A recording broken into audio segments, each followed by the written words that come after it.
காய்ச்சல் உள்ளிட்ட பல்வேறு பிரச்சனைகளால் அவதிப்பட்டு வருகின்றனர். இது பற்றிய கூடுதல் தகவல்களை தலைமை செய்தியாளர் ஜெயக்குமார் வழங்க கேட்கலாம். வணக்கம் ஜெயக்குமார், விவரங்களை பதிவு செய்யலாம். வணக்கம் உமேஷ். செங்கல்பட்டு மாவட்டம் லத்தூர் ஒன்றியம் செம்பூர் ஊராட்சியில் அதாவது அந்த குடிநீரை பயன்படுத்தக்கூடிய மக்கள் மிக அவலமாக இருக்கிறது. சரிவர பராமரிக்கப்படவில்லை, பாசி படிந்திருக்கிறது, இடிந்து விழக்கூடிய நிலையில் அந்த கட்டுமானம் இருக்கிறது என்று பலமுறை கோரிக்கை விடுத்தும் கூட விடியா திமுக ஆட்சியினுடைய ஊராட்சி மன்ற தலைவர் பாலு என்பவரும், துணைத் தலைவராக இருக்கக்கூடிய கலைச்செல்வி என்பவரும், முத்துக்குமார் என்பவரும் இது பற்றி கண்டுகொள்ளவில்லை என்று அந்த ஊர் பகுதி மக்கள் குற்றச்சாட்டு முன்வைத்திருக்கிறார்கள். குடிக்கக்கூடிய தண்ணீரானது பயன்படுத்துவதற்கே தகுதியில்லாத ஒரு தண்ணீராக நிறம் மாறி இருக்கக்கூடிய ஒரு அவலநிலை இருக்கிறது. அப்படிப்பட்ட ஒரு தண்ணீரைத்தான் பருக வேண்டிய ஒரு சூழ்நிலைக்கு இருக்கிறது என்று அவர்கள் வேதனை தெரிவித்திருக்கிறார்கள். பாசி படர்ந்த தண்ணீரும் இதுபோன்று சுகாதாரம் இல்லாத ஒரு தண்ணீரும் பருகுவதால் அந்த பகுதியில் இருக்கக்கூடிய மக்களுக்கு தொடர்ந்து வயிற்றுப்போக்கு, அதே போன்று காய்ச்சல், அதே போன்று பல்வேறு பிரச்சனைகளுக்கு ஆளாகி வருவதாக அவர்கள் வேதனை தெரிவித்திருக்கிறார்கள். இந்த நீர் தொட்டியின் மூலமாக சுமார் 250க்கும் மேற்பட்ட குடும்பங்கள் நாள்தோறும் பயன்படுத்தக்கூடிய சூழ்நிலை இருக்கிறது. ஆயிரக்கணக்கான மக்கள் இதனை பயன்படுத்துகிறார்கள்.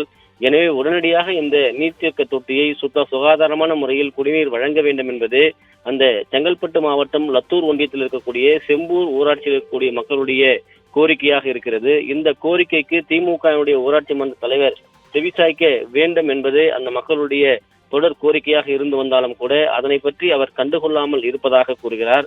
அதாவது விடியா திமுக ஆட்சியில் சென்னையில் சுத்திகரிக்கப்பட்ட 28 இடங்களில் அம்மா குடிநீர் வழங்கப்பட்டது. வேண்டும் என்றே அதற்கு மூடு விழா நடத்தி ஏழை எளிய மக்களுக்கு இலவசமாக சுத்திகரிக்கப்பட்டு வழங்கப்பட்டு வந்த குடிநீருக்கு அவர்கள் மூடு விழா நடத்தி இருக்கிறார்கள். அதே போன்று அடித்தட்டு தொழிலாளிகளாக ஏழை எளிய மக்களாக இருக்கக்கூடிய மக்களுக்கு அம்மா உணவகம் செயல்பட்டு வந்தது. மறைமுகமாக பல்வேறு இடங்களில் வேலை ஆட்கள் குறைப்பு, பொருட்கள் குறைப்பு என நெருக்கடி கொடுக்கப்பட்டு அதனையும் மூடு விழா காண துடித்துக் கொண்டிருக்கிறார்கள். அதே போன்று புதுக்கோட்டை மாவட்டத்திலே மலம் கடந்த விவகாரத்தில் இன்னும் கூட உண்மையான குற்றவாளிகளை கண்டுபிடிக்க முடியாமல் விடியா திமுக அரசினுடைய காவல்துறை திணறி வருகிறது. அதே போல் திருவள்ளூர் மாவட்டம் வேலப்பாளையம் பகுதியிலே குடிநீர் தொட்டி, அதாவது சுகாதாரமாக இல்லாத ஒரு குடிநீர் தொட்டி இடிந்து விழக்கூடிய ஒரு நிலையில இருக்கக்கூடிய ஒரு குடிநீர் தொட்டியை வைத்திருப்பதாக புகார்கள் இருந்திருக்கிறது. அதே போல திருவண்ணாமலை மாவட்டம் வந்தவாசி அருகே இருக்கக்கூடிய கொசப்பட்டு என்கிற கிராமத்தில் பாசி படர்ந்த, குறிப்பாக அந்த நீரில் இருக்கக்கூடிய உப்பினுடைய தன்மை காரணமாக அங்கு இருக்கக்கூடியவர்களுக்கு கல்லீரல் பாதிப்பு தொடர்ந்து இருப்பதாக ஏற்கனவே வேதனை தெரிவித்திருக்கிறார்கள். இப்படி ஒட்டுமொத்தமாக தமிழகம் முழுவதுமாக இருக்கக்கூடிய ஊராட்சிகளில் திமுக ஊராட்சி மன்ற தலைவருடைய அட்டூழியம், அலட்சியம் என்பது தலைவிரித்து ஆடிக்கொண்டிருக்கிறது. குடிநீரிலே மக்கள் எப்படி ஒரு சுகாதாரம் இல்லாமல் அவர் குடிக்க முடியும்?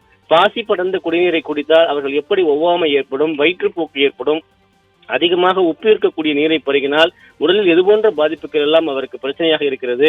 பிபி, அதே போன்று கல்லீரல் பிரச்சனைகள், இன்னும் வயிற்றுப்போக்கு, ஒவ்வாமை என பல்வேறு பிரச்சனைகளால் பாதிக்கப்படுகிறார்கள். எனவே தமிழகம் முழுவதும் இதுபோன்ற ஊராட்சிகளில் அலட்சியம் காட்டி வரக்கூடிய ஊராட்சி நிர்வாகம் செய்யக்கூடிய தலைவர்கள், துணைத் தலைவர்கள் எல்லாம் முறையாக அதை சுத்தம் செய்வதற்கான நடவடிக்கைகள் எடுக்க வேண்டும்.